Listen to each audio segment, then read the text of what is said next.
আরে আজকে তো আমার সৌভাগ্য। একদিন যারা আমাকে গ্রাম থেকে কুত্তা বিড়ালের মতো বার করে দিয়েছিল, আজকে তারাই দেখছি আমার বাড়িতে এসেছে। তুমি যা শুরু করেছো তাতে আসতে তো হবেই। আমাকে অযথা আপনারা ভুল বোঝেন। আমি কিন্তু মানুষ হিসেবে অতটা খারাপ নয়। শয়তান, তুমি কতটা খারাপ সেটা আমার থেকে আর কেউ জানে না বেশি ভালো। পুরনো কথা যখন মনে করিয়েই দিলে তখন বলি, আর তোমরা আমার কিচ্ছু করতে পারবে না। যদি মনে করো যে তোমার বাবাকে আমি খুন করেছি, বেশ করেছি, এখন আমি সিদ্ধ, যা খুশি করতে পারি। পুরনো কথা আমরা ভুলে যেতে পারি, কিন্তু মানুষ খুন করা বন্ধ করো তুমি। আরে মানুষ খুন না করলে আমার ব্যবসা চলবে কি করে? আমি প্রথমে মানুষকে মারি, তারপর তার শরীরের ভেতরে জিনিসপত্র শহরে অনেক দামে বিক্রি করি, আর তার মাংস ভূতেদের দিয়ে চালান করি। তার মানে এই জন্য তুমি হাট বসিয়েছ? কারণ ওই হাটের মধ্যে তোমার মানুষের মাংসের পাচার কার্য চলে? হ্যাঁ চলে। কিভাবে চলে দেখবে?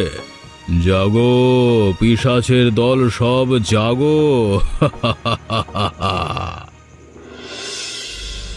ওরে বাবা, ভূত! বাঁচাও, বাঁচাও মোহিত, তোমার তন্ত্র পড়ো, মন্ত্র পড়ো তুমি। কালা জাদু, পিশাচ, ভূত দূর হয়ে যা সব। ওম ভ্রিম ভ্রিম। বাঁচাও, বাঁচাও, মরে গেলাম। তুমি যে করেই হোক আমার শ্বশুর মশাইকে বাঁচাও। কেউ বাঁচবে না, কেউ না। পিশাচ ভূত, তোদের সর্বনাশ হোক। একই আমাদের সব ভূতের দল কোথায় যাচ্ছে? এই এই কোথায় যাচ্ছিস তোরা? একই একই কাকাবাবু, আপনার কি হয়েছে? কি হয়েছে কাকাবাবু? তোমরা তোমরা যে করি হোক এর প্রতিশোধ নিও। আমাকে ওরা শেষ করে দিল। শয়তান, তুই ভালো মানুষটাকে এভাবে মেরে ফেললি, তোর কোনোদিন ভালো হবে না। রমেশ, রমেশ, আমাদের অন্য পদ্ধতি নিতে হবে। এখন তাড়াতাড়ি চলো, এখান থেকে চলে যাই, চলো। কিন্তু আমি বাড়ি গিয়ে কি জবাব দেব? সেটা ভাবলে হবে না। আমার মন্ত্র বেশিক্ষণ কাজ করবে না। সাময়িকভাবে ওরা পালিয়েছে, কিন্তু আবার যদি ফিরে আসে তাহলে আমাদেরও মরতে হবে এভাবেই। চলো চলো চলো চলো, পালিয়ে যাই, চলো পালিয়ে যাই। কি ভেবেছিস কি তোরা এইভাবে তোরা বেঁচে যাবে? তোদের ওই মন্ত্র কোনো কাজ করবে না, তোদের সব কটাকে আমি এভাবেই মারবো।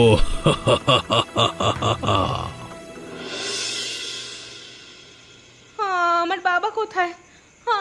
আমার বাবা কোথায়? কোথায় আমার বাবা? আমরা অনেক চেষ্টা করেও বাঁচাতে পারিনি গো। নিজেরা ফিরে এসেছি, এটাই অনেক। আমি জানতাম, আমি জানতাম তোমরা পারবে না। হায় হায়, আমাদের এ কি সর্বনাশ হয়ে গেল গো! সব শেষ হয়ে গেল আমাদের। ও বাবা গো, তুমি কোথায় চলে গেলে গো? কিন্তু আমাদের হেরে গেলে চলবে না কমলা, নিজেকে শক্ত করো। কথাটা বলতে তোমার লজ্জা করলো না? তুমি যদি এই সমস্ত কিছুর পিছনে না জড়াতে, তাহলে আজ এত বড় ক্ষতিটা হতো না। সারা জীবন শুধু তোমার নিজের জেদ বড় হয়ে উঠেছে। দেখো, মানুষটাকে আমিও তো শ্রদ্ধা করতাম। বিশ্বাস করো, আমরা অনেক বাঁচানোর চেষ্টা করেছিলাম, কিন্তু শেষ পর্যন্ত মানুষটা বলে গেছেন প্রতিশোধ নিতে। যা ইচ্ছে হয় তোমরা তাই করো, শুধু আমার বাবাকে যেভাবে তোমরা মেরে ফেললে, তোমাদের আমি কোনো দিন ক্ষমা করতে পারবো না। বিশ্বাস করো, আমরা মারিনি, মেরেছে ওই শয়তান ধর্মেশ জমিদার। তুমি শান্ত হও কমলা, এখনো আমাদের অনেক লড়াই করতে হবে। আমার খুব ভয় করছে। ওরে বাবা!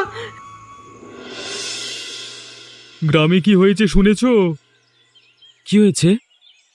চারিদিকে মানুষের মধ্যে আতঙ্ক ছড়িয়ে পড়েছে। লোকজন পাগলের মতো কান্নাকাটি করছে, দৌড়াদৌড়ি করছে। কিন্তু কেন? সারা রাত নাকি গ্রামের মধ্যে ভূতের অত্যাচার হয়ে চলেছে। আমি কালকে গ্রামে ছিলাম না, দোকানে ছিলাম রাতে, সেই জন্য কিছু বুঝতে পারিনি। কি বলছো কি? হ্যাঁ ঠিকই বলছি। গ্রামের সব লোক এই গ্রাম ছেড়ে চলে যাবে বলছে। 4-5 জন লোক কালকে রাতে ভয়ানকভাবে মারা গিয়েছে। শুধু অন্য মানুষের কথা, আর আমাদের সাথে যে ক্ষতিটা হয়ে গেল। গ্রামের চারপাশে রক্ত আর হাড়গোড় ছড়িয়ে রয়েছে, যারা মরছে তারা খুব ভয়ানকভাবে মরছে আর কি। দেখো, আমার বাবা গেছে, এবার অন্তত আমার স্বামীকে কেড়ে নিও না এইসব প্রতিশোধের জন্য। যে করেই হোক তোমার বাবার মৃত্যুর প্রতিশোধ আমাদের নিতেই হবে, আর গ্রামের মানুষদের সাহস ফিরিয়ে দিতে হবে। চিন্তা করো না কমলা, আমাদের কিছু হবে না। আমাদের হাতে বেশি সময় নেই, যা করবার খুব তাড়াতাড়ি করতে হবে। আজকে রাতটা তোমরা যে করেই হোক থাকো। আমাকে শহরে যেতে হবে তন্ত্রের কিছু জিনিসপত্র কিনে আনতে। আমি যত তাড়াতাড়ি সম্ভব ফিরে আসব। কিন্তু তার মধ্যেই যদি আমাদের বাড়িতে আক্রমণ হয়? কাল রাতে আমরা শুনেছি, উফ, কি ভয়ানক সেই হাসি। আমি এই বাড়ির চারিদিকে মন্ত্র পড়ে দিয়ে যাচ্ছি, যত যাই হোক এ বাড়ির ভেতর কেউ ঢুকতে পারবে না। আমি আসছি। উঠে আয় কমলা, আমার কাছে উঠে আয়। ও কি, ওটা কে দাঁড়িয়ে আছে? আমাকে চিনতে পারছিস? ওরে বাবা, কে কোথায় আছো? বাঁচাও! ও বাবা, ও বাবা, তুমি ভূত হয়ে এসেছো কেন? বাঁচাও, বাঁচাও! ভূত, ভূত! আমার খুব ভয় করছে। চলে যাও, চলে যাও, তুমি চলে যাও। আমি আর পারছি না সহ্য করতে। বাঁচাও! কমলা, রমেশ, তোমরা খুব সাবধানে থাকবে, কারণ আমি এখানে যা উপাচার করতে চলেছি তাতে ভয়ানক কিছু ঘটতে পারে। ভয়ানক কিছু তো কাল রাতে আমার সাথে ঘটেছিল। তুমি তো এখনো ঠিক করে বলতেই পারলে না, কালকে রাতে তুমি কি দেখেছিলে? আমার ঠিক মনে পড়ছে না। ঘুমের মধ্যে বারবার মনে হচ্ছিল একটা চেনা কণ্ঠ আমাকে ডাকছে।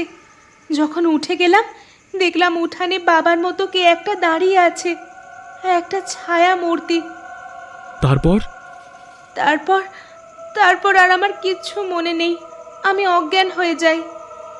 ভূত প্রেত যে আছো, যার ছায়া আছে বাড়িতে, আমার সামনে এসে দাঁড়াও। আমি কথা বলতে চাই, কথা বলতে চাই আমি। প্রতিশোধ নিতে চাই আমি, ভয়ানক প্রতিশোধ।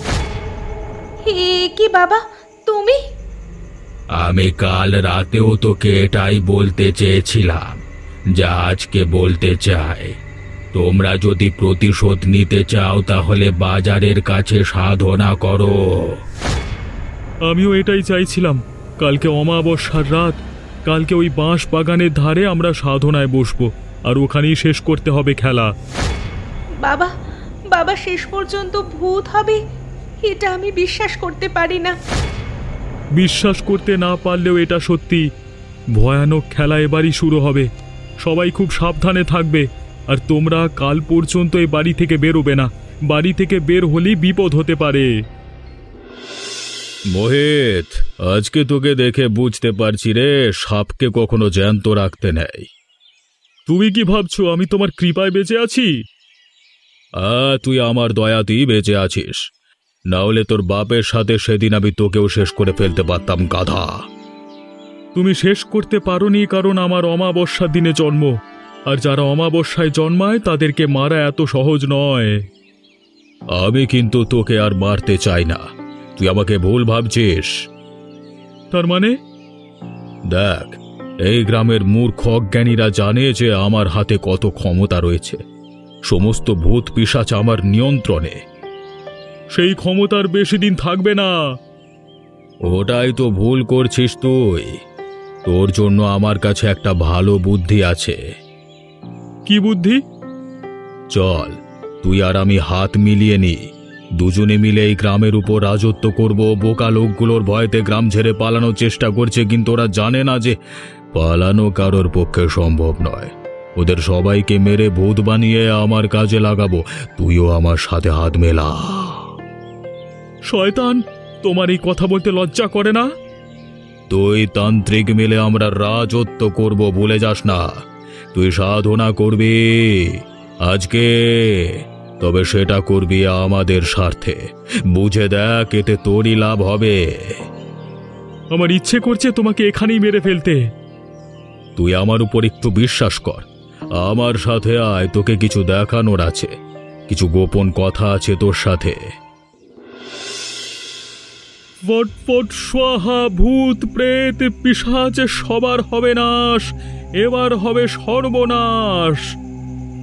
এত মন্ত্র বলে তোরা আমার ভূতের দলকে মারতে চাস? এই দেখ, আমি এসেছি তোদের সামনে।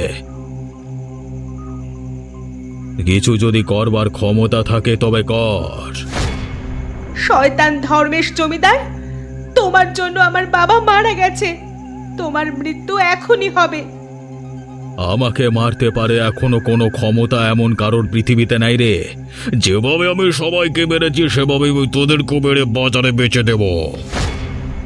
মোহিত তোমাকে শেষ করে দেবে ওর মন্ত্র বলে। তাই নাকি মোহিত? তুই আমাকে খুন করবি?